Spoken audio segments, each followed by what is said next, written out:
Hi අපි අද carnival යමු. හලෝ මගේ රත්තරන් යාළුවනේ කොහමද? හොඳින් ඉන්නවද ඔයගොල්ලෝ?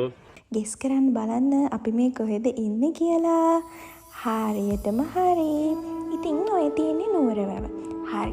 මට මුලින් ඔයාලා කමෙන්ට් කරන්න බලන්න නුවර වැව තියෙන්නේ කොහෙද? අතරම නුවර වැව තියෙන්නේ නුවරද? නැත්නම් වෙන කොහේ හරිද? හරි. comment in the comment box. හරි. ඉතින් අපි දැන් ඔය නුවර වැව පාස් කරලා යන්නේ පොසොන් කානිවල්. ඇත්තටම මේ පැත්තේ කට්ටියට නම් පොසොන් කානිවල් කියන්නේ හරීම ෂෝක් දෙයක්. ඉතින් අපිත් ගිහාම අපිත් අමතක කරේ නෑ පොසොන් කානිවල් ගිහින් බලන්න. ඇත්තටම මොකද්ද මේ පොසොන් කානිවල් කියන්නේ? පොසොන් කානිවල් කියන්නේ එතන කඩපේලියක් එක දිගට තියෙනවා. හරිද? එතකොට එතන ඉතාමත් ගොඩාක් අඩුවට බඩු ගොඩාක් ගන්න පුළුවන්. ඇත්තටම prices ඇත්තටම reasonable prices වලට තියෙන්නේ. එතකොට games තියෙනවා. හරිද? ඒ කියන්නේ අපිට එක shop එකක් හම්බුණා. එතන අර පොප්කෝන් ටී-ෂර්ට් අනම්මනම් ඔක්කොම රුපියල් 600යි 1000යි වගේ prices වලට තමයි ගන්න තියෙන්නේ. එයාලා ගොඩක් famous ලොකු කඩවල් වලටත් රෙදි දානවා කියලා අපිට කිව්වා. ඉතින් මේ වගේ quality රෙදි ගන්න පුළුවන් ඔයාලට පොසොන් කඩෙන්. හැම රෙද්දක්ම quality කියන්නත් බෑ. නමුත් හොඳට හෙව්වනම් හොඳ quality රෙදි සහ ගෙදරට අවශ්‍ය බඩු ඕනම දෙයක් මල්ද හැම දෙයක්ම එතනින් ගන්න පුළුවන්. ඉතින් අපිට එදා හම්බුණා මොබිටෙල් එකෙන් මෙහෙම VR එකක් ඕගනයිස් කරලා තිබ්බා. ඒක free of charge තමයි කරන්නේ. ඔය ඉතින් අපි මල්ලි කෙනෙක් තමයි ප්ලේ කරන්නේ. ඉතින් එයා කිව්වා ඇත්තට මේක හොඳයි කියලා. ඉතින් ඇත්තටම හොඳයි free of charge නේ කරන්නේ සහ එතන අපේ මොබිටෙල් නම්බර් එක ගැහුවාම අපිට free gift දිනා ගන්න chance තිබ්බා. ඔය ඉතින් තියෙන්නේ එතන. ඔය ඉතින් තියෙන්නේ පොසොන් කඩේ රෑ ලස්සනට ලයිට්ස් එහෙම දාලා තමයි තියෙන්නේ. එතන පොසොන් කඩේ එහා පැත්තම කානිවල් එකක් තියෙනවා. මම ඔයාලට කානිවල් එකත් පෙන්නන්නකෝ. ඔය කෝච්චියේ යන්න මං හිතන්නේ කානිවල් එකට.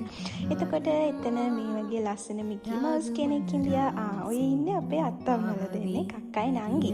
ඒ දෙන්නත් ඉතින් අපිත් එක්ක ආව පොසොන් කඩේ යන්න. දැන් අපි ඉන්නේ කානිවල් එකේ. ඇත්තටම මම හිතන පොසොන් කඩේටත් වඩා ඇතුලේ කානිවල් එකේ සෙනග ඉන්දියාද කොහෙද? කානිවල් එකට එන්ට්‍රන්ස් ෆීස් එක රුපියල් ලොකු එක්කෙනෙක්ට රුපියල් 400යි පොඩි බබෙක්ට නම් රුපියල් 200යි. බලන්න කානිවල් එක.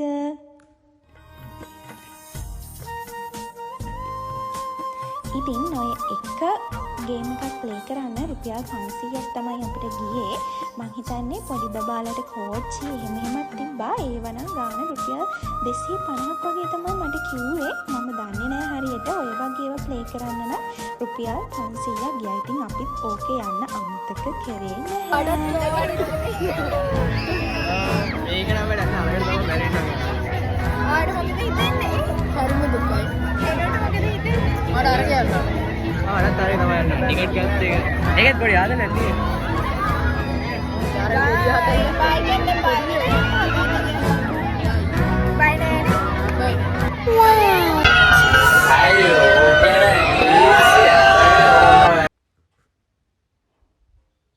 අන්න බලන්නකෝ. එයානම් කියන නතින් කියලා එතනම මියුසිකල් ෂෝ එකකුත් තියෙනවා. ඉතින් ඔය මියුසිකල් එක ස්ටාර්ට් කරද්දි තමයි ඔහොම මල් වෙඩි දැම්මේ. මියුසිකල් එක පටන් ගද්දි නම් රෑ වෙනවා සහ ඒක පාන්දර වෙනකම්ම මියුසිකල් එක තියෙනවා. ඉතින් ඔය බලන්නකෝ කොච්චර ලස්සනද කියලා. මම ඔයාලට අන්තිමට කියන්නම් මේ කොහෙද කියලා. ඔව් ඉතින් ඔයාලා දන්නවා මේ පළාත කට්ටිය නම් කොහොමද දන්නව මේ කොහෙද කියලා. මම හිතන ගොඩක් කට්ටිය දන්නව ඇති කියලා. ඔව් මේ තමයි අනුරාධපුර පොසොන් උත්සවය. පොසොන් උත්සවය කියවට මේක ඇවිල්ලා කානිවල් එකකුයි පොසොන් කඩයි තමයි තියෙන්නේ.